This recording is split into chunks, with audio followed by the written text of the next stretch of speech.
Hi, today I'll show you how to turn on portable hotspot on your Motorola E6 Play.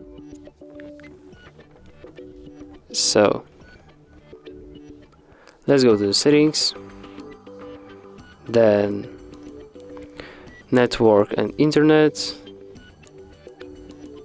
hotspot and tethering, then Wi-Fi hotspot. We can change hotspot name, we can change the password, we can also turn off the password.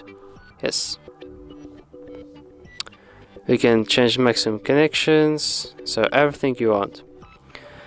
If you are done with the settings, you can turn on the hotspot, and there is an icon right now. You can also easily turn it off. If you don't wanna go to the settings every time when you wanna turn on the hotspot, you can just open the upper bar, and here you can find the hotspot. You can easily turn it on and turn it off. Thanks for watching, press like, subscribe to our channel, and see you next time.